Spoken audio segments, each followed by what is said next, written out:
नमस्कार मित्रों, स्वागत है आपका हमारे चैनल में। आज आपके समझ गीता का प्रथम अध्याय का पाठ और महत्व लाभ आपके समझ प्रस्तुत कर रही हूँ। गीता में भगवान श्री कृष्ण ने रणभूमि में अर्जुन को ज्ञान दिया था।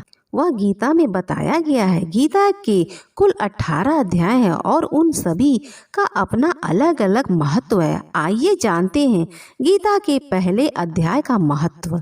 श्री गीता उपनिषदों का सार है। महाभारत युद्ध के समय रणभूमि में भगवान श्री कृष्ण ने अर्जुन को जो ज्ञान दिया वह गीता में बताया गया है। गीता में ऐसी बहुत सी बातें हैं जो मनुष्य को जीवन की कठिनाइयों को आसान बनाती है। इतना ही नहीं, गीता पढ़ने पर मनुष्य को बहुत सी नई जानकारियां भी मिलती हैं। साथ ही हर अध्याय के नियमित पाठ का लाभ और महत्व भगवान शिव ने देवी पार्वती को गीता के पहले अध्याय का महत्व जो बताया वही यहाँ आपके लिए प्रस्तुत है। लेकिन गीता के पहले अध्याय के महत्व को जानने से पहले जान लीजिए श्रीमद् भागवत के प्रथम अध्याय की खास बातें। गीता के पहले अध्याय का नाम अर्जुन निषाद योग है। इस अध्याय में कुरुक्षेत्र के मैदान में उपस्थित बंधु और संबंधियों को सामने देखकर अर्जुन के मन में उठे निषाद और मन स्थिति का वर्णन किया गया है, जिससे संजय धृतराष्ट्र को बताते हैं। गीता का प्रथम अध्याय का महत्व। एक समय पार्वती जी ने पूछा, महादेव जी, किस ज्ञान के बल पर संसार के सब लोग आपको शिव कहकर पुकारते हैं? मृग छाल ओढ़े और अपने सभी अंगों में शमशान की विभूतियां लगाए, गले में सर्प और नरमुंडों की माला पहने हुए, इनमें तो कोई भी पवित्र नहीं है, फिर भी आप किस ज्ञान से पवित्र माने जाते हैं? तब महादेव ने उत्तर दिया, हे प्रिय, सुनो, मैं गीता का ज्ञान को अपने हृदय में धारण करने से पवित्र माना जाता हूँ। इस ज्ञान से मुझे बाहर के कर्म नहीं व्यापते। तब पार्वती जी ने कहा, हे भगवान, जिस गीता का ज्ञान की आप ऐसी स्तुति करते हैं उसके श्रवण करने से कोई कृतज्ञ भी हुआ है? महादेव ने उत्तर देते हुए कहा कि इस ज्ञान को सुनकर बहुत से जीव कृतज्ञ हुए हैं और आगे भी होंगे। मैं तुम्हें एक पुरातन कथा कहता हूँ, तुम सुनो। एक समय पाताल लोक में शेषनाग की सैया पर श्री नारायण जी नैन मूंद कर आनंद में मगन थे। उस वक्त भगवान के चरण दबाती हुई लक्ष्मी जी ने पूछा, हे प्रभु, निद्रा और आलस तो उन पुरुषों को व्यापता है जो जीव तामसी होते हैं, फिर आप तो तीनों गुणों से अतीत हो, आप तो वासुदेव हो, आप जो नेत्र मूंद रहे हो से मुझको बड़ा आश्चर्य है। नारायण जी ने उत्तर देते हुए कहा, हे लक्ष्मी, मुझको तो निद्रा आलस नहीं व्यापता। एक शब्द रूप तो भागवत गीता है, जो ज्ञान है उसके आकार रूप है। यह गीता शब्द रूप अवतार है। इस गीता में एक अंग 5 अध्याय मेरे मुख है, 10 अध्याय मेरी भुजा है, 16 अध्याय मेरा हृदय और मन है और मेरा उदर है, 17वां अध्याय मेरी जांघ है, 18 अध्याय मेरे चरण है। गीता श्लोक की मेरी नाड़ियां हैं और जो गीता के अक्षर है वो मेरा रोम है। ऐसा मेरा शब्द रूपी गीता ज्ञान है, उसी के व्यर्थ में हृदय में विचार करता हूँ और बहुत ही आनंद प्राप्त होता हूँ। और बहुत ही आनंद प्राप्त होते हुए लक्ष्मी जी बोली, हे श्री नारायण जी, जब गीता जी का इतना ज्ञान हो तो उसको सुनकर कोई भी जीव कृतज्ञ हुआ है, सो मुझसे कहो। तब श्री नारायण ने कहा, हे लक्ष्मी, गीता का ज्ञान सुनकर बहुत से जीव कृतज्ञ हुए हैं, सो तुम श्रवण करो।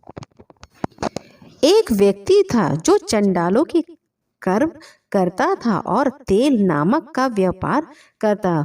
उसने एक बकरी पाली। एक दिन वह बकरी चराने के लिए वन में गया और वृक्ष से पत्ते तोड़ने लगा। वहां उसे एक सर्प ने डस लिया, जिससे वह मर गया। मरने के बाद उसने बहुत से नरक भोगे और फिर उसका जन्म बैल के रूप में हुआ। उस बैल को एक भिक्षुक ने मोल लिया। वह भिक्षुक उस पर चढ़कर सारे दिन मांगता फिरता, जो कुछ भिक्षा मांग कर लाता वह उसे अपने परिवार के साथ मिलकर खाता, और वो बैल सारी रात द्वार पर खड़ा रहता। बैल के खाने पीने का कोई ख्याल नहीं रखता और सुबह होते ही बैल पर चढ़कर फिर मांगने निकल जाता।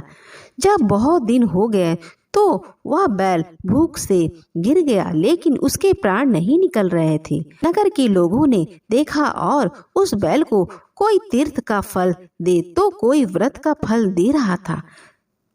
उस बैल के प्राण नहीं छूटे। एक दिन गड़िका आई, उसने लोगों से पूछा यह कैसी भीड़ है, तो उन्होंने कहा कि इसके प्राण नहीं निकल रहे हैं, अनेक पुष्पों का फल दे रहे हैं तो भी इसकी मुक्ति नहीं हो रही है।